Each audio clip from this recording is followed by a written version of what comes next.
Hello everyone and welcome back to another tutorial for the WWE 2K25 game. In this video, I'm going to show you how you can play with unlimited stamina. So let's get started right away.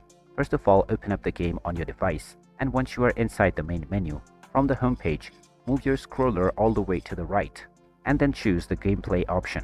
After entering this menu, you will see various different options. Now at the third option, you will see the stamina mode, and you can also read the guide, which will explain how the value you choose will affect your gameplay.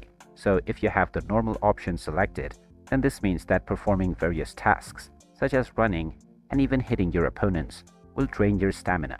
If you choose the infinite option, then this will mean that characters will have infinite stamina and it will not be depleted by running or hitting on their opponents.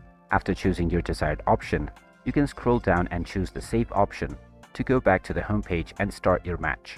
And if you wish to turn off infinite stamina mode at any time, you can come back to this menu once again and choose the normal option.